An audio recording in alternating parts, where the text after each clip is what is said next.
नमस्कार दोस्तों, बिहार में है चुनाव का माहौल और नीतीश कुमार लग रहे हैं नाराज भाजपा से, अपने घटक दल से। बिहार की राजनीति में एक वक्त था जब कहा जाता था जब तक समोसे में आलू है तब तक बिहार में लालू है, लेकिन पिछले 20 साल में नीतीश कुमार ने लालू को किनारे कर अपनी पकड़ मजबूत कर ली। आज बिहार की राजनीति में नीतीश कुमार का नाम, उनका काम और उनका योगदान बखूबी जुड़ा हुआ है। उनके समर्थक उन्हें सुशासन बाबू कहते हैं और उनके आलोचक उन्हें पलटू राम कहते हैं। दोनों में सच है और नीतीश कुमार का व्यक्तित्व भी जटिल है। नीतीश कुमार को समझना मतलब बिहार के आज की राजनीति को समझना है। नीतीश कुमार बिहार के लंबे समय तक मुख्यमंत्री रहे हैं। उनका 2 दशक का कार्यकाल कई बार मुड़ावों भरा रहा है। कहा जाता है राजनीति मुमकिन तो मुमकिन, नामुमकिन को मुमकिन बनाने की कला है, वह नीतीश कुमार के पास है। इसके लिए पूरे देश के लिए एक जीता जागता उदाहरण है वे। उनकी राजनीतिक यात्रा की शुरुआत सीपीआई एमएल से हुई, फिर जन समता पार्टी, आरजेडी, कांग्रेस और फिर जेडीयू की बीजेपी के साथ साझेदारी हुई। चाहे वो बेहद बायां हो या बेहद दायां हो, सत्ता के लिए नीतीश कुमार ने किसी को भी अपना साथी बना लिया, चाहे वो बदनाम बिहार पीपुल्स पार्टी हो या कांग्रेस हो, लेफ्ट हो या बीजेपी हो। नीतीश ने इलेक्ट्रिकल इंजीनियरिंग में डिग्री ली, लेकिन उनकी असली पकड़ पॉलिटिकल इंजीनियरिंग में है। कब गठबंधन से जुड़ना चाहिए और कब किसी को छोड़ना चाहिए, कब इस्तीफा देना रहेगा और कब फिर से शपथ लेनी रहेगी, नीतीश को ये सब कुछ बहुत अच्छी तरह से मालूम है कि फायदा क्या है और नुकसान क्या है। इसी चतुराई से वे 9 बार बिहार के मुख्यमंत्री बने, लेकिन इस बार बिहार के 2025 के चुनाव में मुकाबला कड़ा है। आरजेडी का हौसला बुलंद है। तेजस्वी यादव का दावा है कि वह 74 साल के नीतीश कुमार का आखिरी चुनाव होगा और ये कि नीतीश कुमार फिर कभी बिहार के मुख्यमंत्री नहीं बन पाएंगे। कुछ लोग नीतीश कुमार की राजनीति को खत्म समझ रहे हैं, लेकिन सच तो यह है कि हमारे देश की राजनीति में 74 साल की उम्र कोई बड़ी उम्र नहीं होती है। नीतीश कुमार बिहार में अभी भी काफी दबदबा है। इंक इनसाइट के एक सर्वे के मुताबिक 60.4% महिलाएं नीतीश कुमार की अगुवाई वाले एनडीए का समर्थन करती हैं। सिर्फ 28.4% महिलाएं तेजस्वी यादव के नेतृत्व वाले गठबंधन को वोट देंगे। इन महिला मतदाताओं के लिए प्रधानमंत्री ने पिछले हफ्ते मुख्यमंत्री महिला रोजगार योजना की शुरुआत की है। चुनावों से पहले 75,000 करोड़ रुपए का खर्चा लालू प्रसाद शायद नीतीश कुमार को पलटू राम कह रहे हो, लेकिन नीतीश ने अपनी राजनीतिक व्यवहारिकता कहा है। अपनी अच्छी सरकार चलाने के लिए उन्हें यह सब करना पड़ा, वो मजबूर थे। ये लालच की बात नहीं है बल्कि सिद्धांतों की बात है। चाहे आरजेडी हो चाहे जेडीयू हो, आज के हालात कैसे भी हो, नीतीश कुमार की छवि अभी भी साफ हो। यहाँ तक कि उनके राजनीतिक विरोधी भी इसे मानते हैं, लेकिन उम्र बढ़ने, कार्यकर्ताओं की संख्या घटने और बदले माहौल के साथ क्या बिहार 2025 के चुनाव में नीतीश कुमार को अलविदा कहना पड़ेगा या फिर ज्यादा जीवट? 2005 से नीतीश कुमार ने लालू प्रसाद की जगह, और चाहे बिहार में कितना भी संकट आए, चाहे लोग नौकरियों की तलाश में दूसरे राज्यों में कहीं भी चले जाएं, चाहे जाति की राजनीति कितनी भी हो, नीतीश बाबू अपनी कुर्सी से हिले नहीं है। हमेशा अपने आलोचकों को गलत साबित किया। 2025 में भी वही नतीजा होगा। इसलिए इस स्पेशल मिनी डॉक्यूमेंट्री में हम जानते हैं नीतीश कुमार के बारे में। नीतीश कुमार का जन्म मार्च 1951 में पटना जिले के बख्तियारपुर में एक कुर्मी परिवार में हुआ था और उन्होंने बिहार के कॉलेज ऑफ इंजीनियरिंग पटना से अपनी इंजीनियरिंग पूरी की। कुछ समय बाद उन्होंने बिहार राज्य बिजली बोर्ड में काम किया। आज कई नेताओं की तरह नीतीश की भी राजनीतिक यात्रा 1974 में ही शुरू हुई।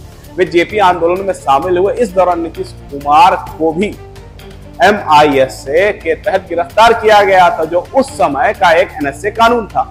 राष्ट्रीय सुरक्षा के नाम पर किसी को भी गिरफ्तार कर सकते थे बिना किसी सवाल के। जेपी आंदोलन, जिसे बिहार आंदोलन और संपूर्ण क्रांति के नाम से भी जाना जाता है, छात्रों ने शुरू किया था। यह कांग्रेस सरकार के खिलाफ एक भ्रष्टाचार विरोधी आंदोलन था।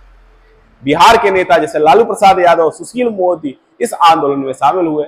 नीतीश कुमार इमरजेंसी के बाद चुनावी राजनीति में आए और उनकी पहली 2 कोशिशें असफल रही। 1977-1980 में हरनौत विधानसभा सीट से हार गए, लेकिन नीतीश कुमार की चुनावी जंग जारी थी। आखिरकार नीतीश कुमार 1985 में लोकदल के टिकट पर हरनौत विधानसभा से 21,000 वोट के अंतर से जीत लिया। बाद में 1989 में नीतीश कुमार ने जनता दल से बाहर से लोकसभा चुनाव लड़ा और सांसद बन गए और 1990 में उन्हें कृषि और सहकारिता के राज्य मंत्री के रूप में नियुक्त किया गया। 1991 से 2000 के बीच नीतीश कुमार ने लोकसभा में 4 बार चुनाव जीता और सांसद बने। उन्हें पहले से ही पता था कि किस टिकट पर चुनाव लड़ना है। 1991 में उन्होंने जनता दल के टिकट पर चुनाव लड़ा। 1992 में नीतीश कुमार और लालू यादव के बीच दरार इतनी बढ़ गई कि दोनों बिहार भवन में एक दूसरे को मुक्का मारने, लात मारने तक पहुंच गए थे। इसके बाद नीतीश ने जनता दल से अलग होकर के लालू से 20 साल लंबा संघर्ष शुरू किया। 1996 और 1998 नीतीश समता पार्टी से सांसद बने, जो नीतीश कुमार और स्वर्गीय जॉर्ज फर्नांडिस ने बनाई थी। वो समय गठबंधन की राजनीति का दौर था और इस दौरान नीतीश कुमार को कई मंत्रालय मिले। हालांकि उनका कार्यकाल छोटा था, लेकिन अगस्त 1999 में रेल मंत्री बनने के कुछ ही महीनों बाद उन्होंने इस्तीफा दे दिया, क्योंकि एक रेल दुर्घटना हुई थी जिसमें 300 से ज्यादा लोगों की मृत्यु हो गई थी। यह सिर्फ गलती नहीं थी, यह एक आपराधिक लापरवाही थी। इसीलिए सबसे पहले मैं अपनी जिम्मेदारी लेता हूं, इस्तीफा देता हूं, यह कहना था नीतीश कुमार का। आप थोड़ा हैरान हो सकते हैं, लेकिन हमारे देश के इतिहास में ऐसा भी वक्त था जब हमारे मंत्री रेल हादसों के लिए नैतिक जिम्मेदारी लेते थे और रील्स बनाने में नहीं लगे रहते थे। उस समय प्रधानमंत्री अटल बिहारी वाजपेयी नहीं चाहते थे कि नीतीश कुमार इस्तीफा दें, लेकिन नीतीश कुमार ने पूरी जिम्मेदारी लेना चाहते थे। और अब ये सच भी है कि नैतिक जिम्मेदारी के साथ साथ बिहार भी उन्हें वापस बुला रहा था। ये बात हमेशा से विवाद का विषय रही कि इससे उनकी नैतिकता कहां थी, कितनी राजनीतिक अवसरवादिता थी। क्योंकि मार्च 2000 में नीतीश कुमार पहली बार बिहार के मुख्यमंत्री बने, लेकिन सिर्फ एक हफ्ते के लिए नीतीश कुमार ने झूलती विधानसभा में शपथ लिया। लेकिन एनडीए के पास सरकार बनाने के लिए जरूरी संख्या नहीं थी। नीतीश कुमार 10 मार्च को इस्तीफा दे दिया, वोट ऑफ कॉन्फिडेंस से पहले ही। बाद में नीतीश कुमार वापस वाजपेयी कैबिनेट में कृषि और रेल मंत्री बन गए। कृषि मंत्री के रूप में उन्होंने पहली बार राष्ट्रीय कृषि नीति की घोषणा की, जिसमें सतत कृषि विकास और खाद्य सुरक्षा का ध्यान रखा गया था। उनका दूसरा कार्यकाल रेल मंत्री के रूप में काफी जनप्रिय था। नीतीश कुमार ने तुरंत वाजपेयी से 17,000 करोड़ रुपए के विशेष रेलवे सुरक्षा कोष को मंजूरी दिलवाई। रेलवे दुर्घटना को देखते हुए उनके कार्यकाल में रेलवे की वित्तीय स्थिति सुधरी और ऑनलाइन टिकटिंग की भी शुरुआत हुई। 2002 के बजट में घोषित नए प्रोजेक्ट और आधुनिकीकरण योजनाओं को भी खूब ध्यान मिला। उनका कार्यकाल बड़े बड़े ऐलानों से भरा रहा और सुर्खियों में रहा। कहा जाता है कि बिहार को अपनी योजनाओं में तहदीर दे रहे थे और बड़े बड़े ऐलान कर रहे थे, लेकिन असलियत कुछ और थी। क्या असलियत थी? जमीनी स्तर पर ज्यादा बदलाव नहीं हुए थे, लेकिन अपनी जिम्मेदारी चाहे जो भी हो, नीतीश की नजरें बिहार पर टिकी थी, जैसे अर्जुन की नजरें मछली पर टिकी होती। 2004 में नीतीश कुमार ने लोकसभा में चुनाव 6ठी बार जेडीयू से जीता, लेकिन केंद्र और यूपीए सरकार बनी। अगले साल 2005 में विधानसभा चुनाव के बाद विधानसभा पर टिकी रही। इसलिए मार्च से नवंबर तक बिहार में राष्ट्रपति शासन लगा। फिर नवंबर में चुनाव हुए और नीतीश कुमार दूसरी बार मुख्यमंत्री बने और इस बार काफी लंबे समय के लिए बन गए। 2005 के चुनावों में नीतीश कुमार ने बीजेपी के साथ गठबंधन किया। दोनों पार्टियों ने मिलाकर 143 सीटें जीती, जिसमें से जेडीयू को 88 और बीजेपी को 55 सीटें मिली। लालू यादव की आरजेडी, जिसने बिहार में 15 साल तक राज किया था, को बड़ा झटका लगा। ये बात ध्यान देने वाली है कि 1990 से 2005 तक लालू प्रसाद यादव के परिवार ने बिहार के मुख्यमंत्री का पद संभाला। लालू ने 1990 से सीएम थे, लेकिन 1997 में ऑर्डर घोटाला के मामले की जगह के कारण उन्हें सीएम पद छोड़ना पड़ा। लेकिन लालू हार मानने वाले नहीं थे। उन्होंने जनता दल छोड़ दिया और जनता दल के कुछ सांसदों के साथ मिलकर के जुलाई 1997 में आरजेडी बना ली। उन्होंने अपनी पत्नी राबड़ी देवी को मुख्यमंत्री की कुर्सी पर बैठाया, जिन्हें कोई राजनीतिक अनुभव नहीं था। तब नीतीश कुमार ने सत्ता संभाली और बिहार का नाम कानून व्यवस्था की कमी और जंगल राज के लिए जाना जाता था। नीतीश कुमार ने राजनीतिक विरासत का बड़ा हिस्सा अपने कार्यकाल के कुछ साल पहले अच्छा किया, जब कानून व्यवस्था कुछ हद तक वापस आई, सड़कें बनी, शिक्षक फिर से स्कूल जाने लगे, पुलिस वाले अपने थाने पर ड्यूटी करने लगे। यह सब बिहार के लिए कोई कम क्रांति नहीं थी। 20 साल बाद भी बिहार बोस्टन तो नहीं बना, लेकिन वो ठीक है, कई मायनों में अभी भी काफी पिछड़ा हुआ है। लेकिन आज भी लोग आरजेडी के जंगल राज को याद करके कांप जाते हैं। असल में नीतीश कुमार ने जंगल राज का नारा दिया था और लालू हटाओ बचाओ बिहार बचाओ का नारा दिया था। लेकिन इसका ये मतलब नहीं है कि वो कभी आरजेडी या लालू के साथ हाथ नहीं मिलाया। 2010 में नीतीश कुमार के कार्यकाल के अंत तक बिहार में कानून व्यवस्था काफी बेहतर हो गई थी। सिर्फ इतना ही नहीं, आर्थिक विकास भी साफ नजर आ रहा था। सीएसओ के आंकड़ों के मुताबिक 2004 से लेकर के 2009 के बीच बिहार की जीडीपी 11% बढ़ी। प्राथमिक स्वास्थ्य केंद्रों के में डॉक्टरों और नर्सों की कमी को भी दूर किया गया। गांवों और शहरों की सड़कें भी बनी। संस्थाओं में भी नया जोश दिखा। महिलाओं के सशक्तिकरण पर भी काम हुआ। पंचायतों और शहरी स्थानीय निकायों में भी महिलाओं के लिए 50% सीटें आरक्षित की गई। लड़कियों का स्कूल छोड़ने का रेट सुधरा। 2 योजनाओं की शुरुआत की गई, जिसमें 8 से ऊपर के छात्रों को मुफ्त यूनिफॉर्म और साइकिलें भी दी गई। इसे आप नीतीश कुमार की क्लासिकल राजनीति कह सकते हैं। नीतीश कुमार ने एक तीर से 2 निशाने साधे, पहला विकास और दूसरा वोट बैंक। नीतीश कुमार ने सभी सुधार वाकई में लागू किए। ये सुधार समावेशी भी थे, जिससे जातियों के बीच में वोट शेयर बढ़ा। महिला सशक्तिकरण पहल में महिलाओं के वोट उनके पक्ष में लाए और एक राज्य आयोग बनाया ताकि जातिगत वोट को पहचान कर सही तरीके से बिना भेदभाव किए सरकारी जन कल्याण की योजनाओं को लक्षित किया जा सके। अनुसूचित जातियों को 2 समूहों में बांटा गया, दलित और महादलित, जिसमें महादलित गैर पासवान सबसे गरीब और सामाजिक रूप से पिछड़े थे। 22 में से 21 जातियों के महादलित के रूप में वर्गीकृत किया गया और उनके लिए अलग कल्याण योजनाएं बनाई गई। कौशल विकास शिक्षा चलाए गए। नीतीश कुमार को निचली जाति के बड़े वर्ग का समर्थन मिला। ये लालू के मुसलमान यादव वोट बैंक को टक्कर देने में बहुत कारगर साबित होते थे। बिहार की राजनीति जाति के आधार पर होती है, यह सबको पता है। लालू ने यह फार्मूला पकड़ा और इतना लंबे समय तक सत्ता में रहा। अब नीतीश कुमार को समस्या थी कि वो कुर्मी जाति के थे, जो बिहार की आबादी का सिर्फ 3% है। उनका पारंपरिक वोट बैंक 6% से 7% था, जबकि लालू का मुस्लिम यादव वोट बैंक 32% था। चूंकि नीतीश कुमार की जाति की आबादी कम थी, इसलिए उन्होंने जल्दी समझ लिया उन्हें जाति राजनीति से ऊपर जाकर के काम करना होगा। सिर्फ जाति के भरोसे वो जीत नहीं सकते हैं। दोस्तों, नीतीश कुमार ने अपना वोट बैंक को बढ़ाने के लिए राज्य की योजनाओं, आरक्षण, कोटा और महिला सशक्तिकरण की पहलुओं को चतुराई से इस्तेमाल किया। आरजेडी के मुस्लिम यादव वोट बैंक को हराने के लिए नीतीश की पहल चालू की कुछ हद तक जाति और वर्ग के ऊपर है और विकास से भी हुआ, लेकिन जातिगत हिसाब किताब भी चल रहे थे। अगर आप अर्थशास्त्री से बात करें तो वे कहेंगे कि हालात इतने अच्छे नहीं थे। स्वास्थ्य, शिक्षा और बिजली सेक्टर की उपेक्षा हुई और कृषि भी दबा रहा। वित्तीय स्थिति को लेकर की भी चिंताएं थी, क्योंकि राज्य का उधार और खर्चा बढ़ रहा था, लेकिन बाहरी तौर पर सब ठीक लग रहा था। कानून व्यवस्था बेहतर हुई थी, सड़कें बन रही थी, महिलाएं और पिछड़े वर्गों के लिए खास योजनाएं भी चल रही थी। नीतीश कुमार अब जाति नेता नहीं बल्कि विकास के समर्थक नेता दिखने लगे। उनकी पहलों ने निश्चय ही जेडीयू के वोट बैंक को बढ़ाया। उनका पारंपरिक वोट बैंक जो था उसकी सीमा बढ़ गई, जो 2010 के चुनाव में जेडीयू बीजेपी गठबंधन को भारी जीत का रास्ता दिखा दिया। 243 में से 206 सीटें जीत गई। जेडीयू ने 115 सीटें मिली और बीजेपी को 91 सीटें मिली। आरजेडी सिर्फ 22 सीटों पर सिमट गई। नीतीश फिर से मुख्यमंत्री बने। विकास का काम चलता रहा। एक ऐसा राज्य जिसे कभी जंगल राज कहा जाता था, अब सुर्खियों में था विकास, तेजी और बढ़ोतरी के लिए, बेहतर कानून व्यवस्था के लिए। और नीतीश कुमार को मिलते थे ऐसे टाइटल्स जैसे सुशासन बाबू, विकास पुरुष। लेकिन इन सब के बावजूद एक बात थी नीतीश कुमार परेशान करती थी, वो था बीजेपी का हिंदुत्व का एजेंडा। और खासतौर पर 2014 में नरेंद्र मोदी को एनडीए का पीएम फेस जब चुना गया, जदयू चाहता था कि एनडीए अपने पीएम कैंडिडेट के तौर पर एक सेकुलर चेहरा पेश करे, यानी खुद नीतीश कुमार। और वो नरेंद्र मोदी के नाम पर खिलाफ थे, क्योंकि 2002 में नरेंद्र मोदी पर मुस्लिम विरोधी दंगों के आरोप लगाए गए थे।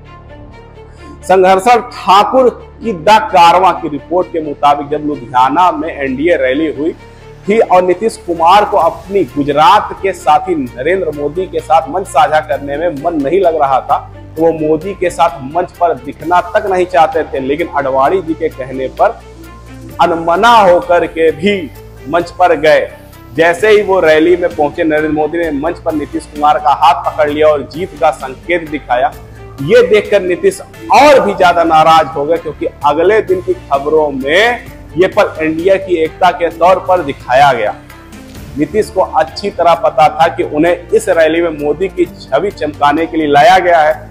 जून 2013 में नरेंद्र मोदी को बीजेपी के प्रचार समिति का अध्यक्ष बनाया गया और नीतीश कुमार को बीजेपी के साथ अपने 17 साल पुराने गठबंधन को तोड़ लिया। जेडीयू अध्यक्ष शरद यादव ने एनडीए संयोजक के पद से इस्तीफा दे दिया। अगर ये बिहार में हो रहा था तो होने दो, लेकिन हम अपने मूल सिद्धांत से समझौता नहीं करेंगे। हो सकता है यह सब कुछ खत्म हो जाए, लेकिन भविष्य में अपने कोई गठबंधन नहीं होगा। ये मुमकिन है, अब ये संभव नहीं है कि अध्याय खत्म हो चुका है दोस्तों, क्योंकि आप लोगों ने भरोसा तोड़ा है। बीजेपी भी जवाब दिया, बीजेपी ने भी जवाब दिया। सुशील मोदी ने नीतीश कुमार से नैतिक आधार पर इस्तीफा देने को कहा, उनसे अपने नंबर साबित करने के लिए कहा, और ये दिखता है नीतीश कुमार की जिंदगी की खूबी। नीतीश कुमार ने विधानसभा में विश्वास मत जीत लिया, भले ही बीजेपी का साथ खो दिया। 126 वोट मिले, जिसमें 4 कांग्रेस, 4 निर्दलीय समर्थन मिला। जैसे जैसे अगले साल लोकसभा चुनाव करीब आ रहा था, स्थिति काफी बदल गई थी। 2009 की तुलना में जेडीयू 20 की जगह 2 लोकसभा सीटें मिली थी। बीजेपी 12 की जगह 22 सीटें लाने में कामयाब हो गई थी। दोस्तों, अफवाहें थी कि अगर आप अब पार्टी के विधायक नीतीश कुमार को छोड़ दें तो सरकार गिर जाएगी। जेडीयू के खराब प्रदर्शन के चलते अचानक जीत की खुशी में तो बीजेपी ने नीतीश कुमार से इस्तीफा मांग लिया, लेकिन नीतीश कुमार ने अगले ही दिन अपना इस्तीफा सौंप दिया और जेडीयू के खराब प्रदर्शन की जिम्मेदारी ली। अगले हफ्ते 20 मई 2014 को जेडीयू के SC/ST कल्याण विभाग के मंत्री जीतन राम मांझी को मुख्यमंत्री बना दिया।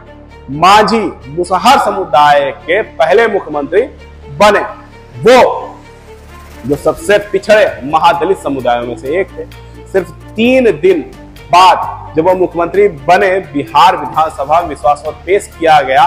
मांझी ने वोट दिया और जीत लिया, लेकिन ठीक 9 महीने बाद जीतन राम मांझी को मुख्यमंत्री पद से इस्तीफा देना पड़ा, क्योंकि जदयू के अंदर काफी राजनीतिक ड्रामा था। सत्ता की लड़ाई चलती रही और नीतीश कुमार को फिर से विधायी पार्टी का नेता चुनाया गया। मांझी से कहा गया मुख्यमंत्री पद से हट जाएं और नीतीश बाबू के लिए जगह छोड़ दें, लेकिन जब उन्होंने पार्टी की बात नहीं मानी तो जदयू ने उन्हें पार्टी से निकाल दिया। इस दौरान मांझी ने प्रधानमंत्री मोदी से मुलाकात की और कहा कि वो 20 फरवरी को बिहार विधानसभा में बहुमत साबित करेंगे। मांझी को जबरदस्त ताकत मिली जब बीजेपी ने अपने 87 विधायकों का समर्थन पत्र मांझी को निर्देशित कर दिया, लेकिन नीतीश कुमार की जिम्मेदारी फिर काम आ गई। मांझी के पास सिर्फ 103 विधायक थे और नीतीश कुमार के पास में 130 विधायक। और 22 फरवरी 2015 को नीतीश कुमार चौथी बार बिहार के सीएम बने। इस बार आरजेडी और कांग्रेस के सहयोग से, यही नीतीश कुमार की खासियत है, अपने पुराने दुश्मनी भुला करके आरजेडी के साथ हाथ मिलाकर।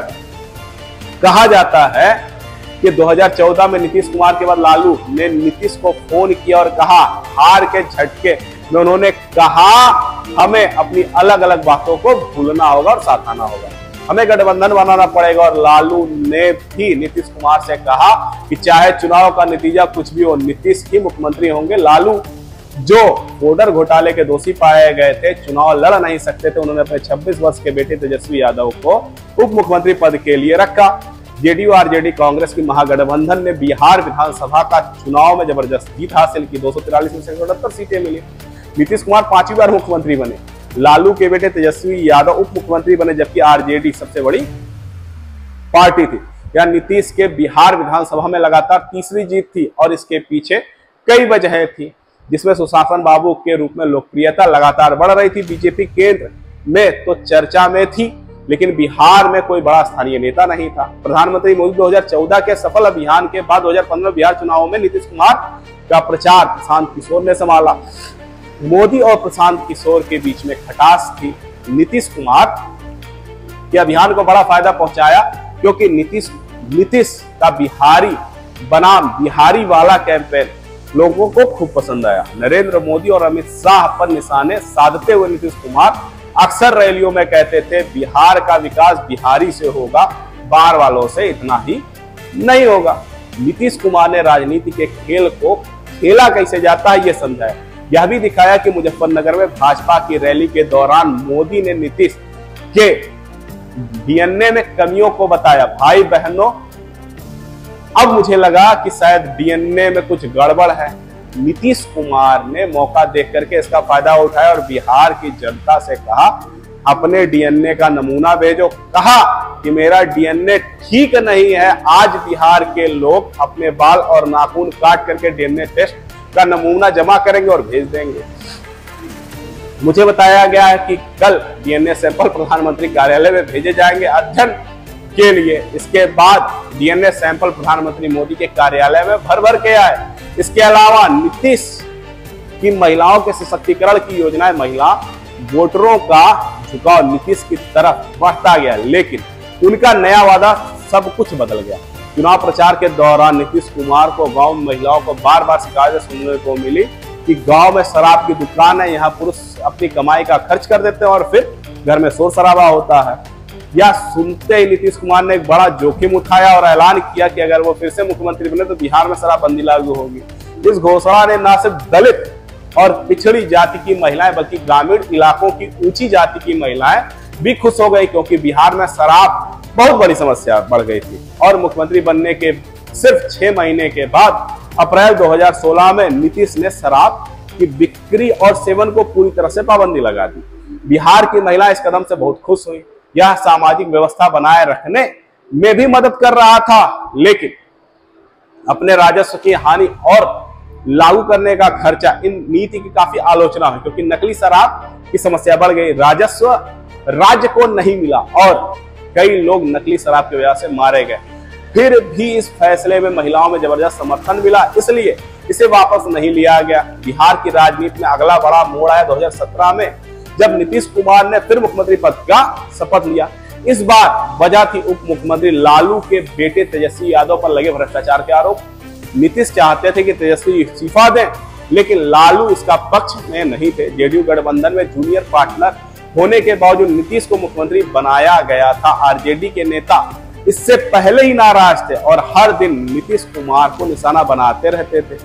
इसके अलावा खबर आई लालू यादव सीधे बिहार में एक सीनियर अधिकारी के संपर्क में शासन में दखल दे रहे हैं, जिसे नीतीश बिल्कुल भी मंजूर नहीं करते हैं। लेकिन लालू नहीं मानते हैं, नहीं रुकते और भ्रष्टाचार के आरोपों के चलते तेजस्वी के इस्तीफे को स्वीकार नहीं करते हैं। और यहीं से शुरू होता नीतीश कुमार का तेजी से मुड़ने का दौर। नीतीश कुमार आरजेडी से अलग होकर के बीजेपी एनडीए गठबंधन के साथ हाथ मिला लेते हैं, लेकिन नीतीश ने इस गठबंधन को तैयारी लगभग 1 साल पहले ही शुरू कर दी थी। सितंबर 2016 में जब भारतीय सेना ने पाकिस्तान के कब्जे वाले कश्मीर पर सर्जिकल स्ट्राइक की, तब नीतीश कुमार ने खुलकर नरेंद्र मोदी सरकार का समर्थन किया। 2 महीने बाद जब नोटबंदी हुई तो नीतीश कुमार ने फिर समर्थन किया और इस काले धन को खिलाफ एक अच्छा कदम बताया। इसके बाद इसके जवाब में नरेंद्र मोदी ने भी सार्वजनिक तौर पर नीतीश कुमार का समर्थन करने के लिए धन्यवाद दिया था और कुछ महीने बाद उन्होंने बिहार में शराबबंदी के लिए नीतीश कुमार की तारीफ की थी। ये आपसी तारीफ थी। इसके अलावा जनवरी 2017 में नरेंद्र मोदी पटना गुरु गोविंद साहब के 350वें जन्मोत्सव पर खुशी खुशी नीतीश के साथ मंच साझा किए। यह हमारे देश की राजनीति को दर्शाता है। नीतीश जो कभी मोदी के मंच पर एक साथ खड़े होने से इनकार कर देते हैं, उन्होंने समझ लिया था कि मोदी के हाथ मिलाना समझदारी है। और फिर कुछ महीनों बाद जुलाई 2017 में नीतीश कुमार ने आरजेडी के साथ अनबन की वजह से इस्तीफा दे दिया, तो उन्होंने फिर से बीजेपी के साथ मिलकर के 6ठी बार मुख्यमंत्री बन गए। बीजेपी जेडीयू का गठबंधन अगले कुछ सालों तक ठीक ठाक चलता रहा। एनडीए 2020 में विधानसभा चुनाव में 125 सीटें के साथ बहुमत हासिल कर लिया, जबकि महागठबंधन के पास 110 सीटें थी। लेकिन अगर जेडीयू की बात करें तो उसके पास सीटें पिछले की तुलना में कुछ कम थी। इसके बावजूद नीतीश कुमार 7वीं बार बिहार के मुख्यमंत्री बने। चुनाव में बीजेपी ने जेडीयू से कहीं ज्यादा सीटें जीती, फिर भी नीतीश कुमार मुख्यमंत्री में। पर जाहिर है सत्ता का समीकरण टूटने वाले थे। नीतीश बीजेपी को दोष दे रहे थे कि उन पर जेपी को उस जगह चुनाव लड़ाने दिया जहां पर जेडीयू थी। उन्होंने जेडीयू के वोट काटे और अपना वोट बैंक प्रभावित कराया। एलजेपी का वोट बैंक ईसीबी और एससी है। नीतीश कुमार को लगता था कि बीजेपी मजबूत हो रही है और जेडीयू कमजोर हो रही है। 2 साल पूरे होने के बाद नीतीश ने 9 अगस्त 2022 को एनडीए गठबंधन से इस्तीफा दे दिया, बीजेपी पर अपनी पार्टी के सरकार को अस्थिर करने का आरोप लगाते हुए। नीतीश शायद इस बात से डर गए थे कि महाराष्ट्र की शिवसेना के साथ जो हुआ वही जल्द ही बिहार के जेडीयू के साथ ना हो जाए। पलटू राम का वापसी, फिर आरजेडी कांग्रेस लेफ्ट के साथ में जुड़े और 8वीं बार मुख्यमंत्री बने। अगले ही दिन तेजस्वी यादव ने फिर से उप मुख्यमंत्री बना दिए गए, लेकिन यह गठबंधन ज्यादा दिन तक नहीं चल सका और 18 महीने के अंदर जनवरी 2024 में नीतीश कुमार फिर से इस गठबंधन से बाहर निकल गए। उन्होंने मुख्यमंत्री पद से इस्तीफा दे दिया और इस बार नीतीश कुमार ने कहा कि उन्हें ये सब इसलिए ठीक नहीं लग रहा क्योंकि भारत ब्लॉक के गठन में इनके योगदान के बावजूद उन्हें राष्ट्रीय स्तर पर कोई अहमियत नहीं मिली है। साथ ही गठबंधन राहुल गांधी की भारत जोड़ो यात्रा में कोई खास भूमिका नहीं निभा रहे हैं। यह कोई राज नहीं था कि नीतीश कुमार राष्ट्रीय गठबंधन के मुखिया बनना चाहते थे, जो कि हुआ ही नहीं। नीतीश शायद पहले और अकेले नेता इसे जिन्होंने एनडीए और यूपीए दोनों का नेतृत्व करने की कोशिश की। कोशिश के लिए पूरे नंबर होना नहीं हुआ, ये अलग बात है, लेकिन इससे पता चलता है कि नीतीश कुमार दोनों पार्टी के नेतृत्व करने की कोशिश की सोच उनकी राजनीतिक महत्वाकांक्षा कितनी बड़ी है। दूसरी तरफ से एक मुद्दा और था, अयोध्या राम मंदिर का उद्घाटन और मोदी की लोकप्रियता को देखते हुए नीतीश कुमार को लगा 2024 में बीजेपी के साथ चुनाव लड़ना ज्यादा फायदेमंद है। इसलिए इस्तीफा देने के कुछ ही घंटों के अंदर, अगला दिन भी नहीं, कुछ घंटों के अंदर बीजेपी के साथ सरकार बना ली। वो 9वीं बार मुख्यमंत्री बन गए।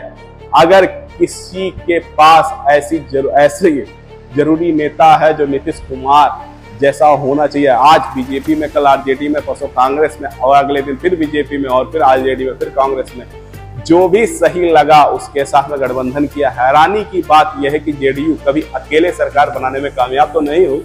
कई बार गठबंधन में उसकी सीटें बीजेपी से ज्यादा या आरजेडी से कम रही, फिर भी नीतीश कुमार हमेशा मुख्यमंत्री की कुर्सी पर बैठे रहे। बिहार में भाजपा के साथ डबल इंजन की सरकार थी, लेकिन असली इंजन चलाने वाले नीतीश कुमार ही थे। चाहे गठबंधन कितनी भी बार टूटे हों, जब भी वो किसी गठबंधन में वापस आए, उन्हें हमेशा गठबंधन के सीएम के उम्मीदवार माना गया।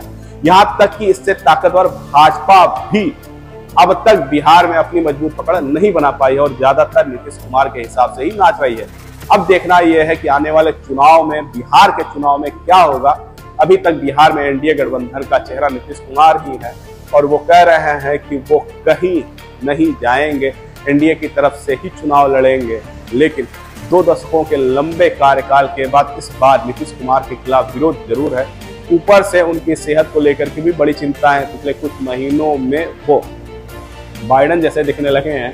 अगर एनडीए गठबंधन जीत मिल जाता है तो क्या 10वीं बार वो मुख्यमंत्री बनेंगे या फिर शिवराज सिंह चौहान और वसुंधरा राजे की तरह जीत का नाम दर्ज होगा, लेकिन बीजेपी किसी और मुख्यमंत्री बनाएगी। पूर्व उप मुख्यमंत्री सुशील मोदी के निधन के बाद बीजेपी के पास में राज्य में कोई बड़ा नेता या मुख्य चेहरा नहीं है। भाजपा को नीतीश कुमार पर निर्भर रहना पड़ेगा। प्रशांत किशोर की जन स्वराज पार्टी भी इस मैदान में है, वो भी देखना होगा। चिराग पासवान की लोक जनशक्ति पार्टी रामविलास कितनी ताकत दिखा पाएगी। जातिगत समीकरण कितना फर्क डालेगा, नीतीश कुमार के वोट शेयर पर क्या असर पड़ेगा। नीतीश कुमार की सबसे बड़ी उपलब्धि ये है कि उन्होंने जंगल राज के बाद बिहार में कुछ हद तक स्थिरता वापस लाई थी। उन्होंने जाति राजनीति के बीच सामाजिक न्याय के लिए काम किया था। पलटू राम तो था, लेकिन सांप्रदायिक राजनीति नहीं की। राजनीतिक अवसरवाद का आरोप आप पे जरूर लगाए जा सकते हैं, लेकिन ऐसा कौन सा नेता या राजनेता है जो अवसरवाद नहीं देखता है। नीतीश कुमार शायद पीढ़ी के आखिरी ऐसे केंद्रीय नेता हैं जो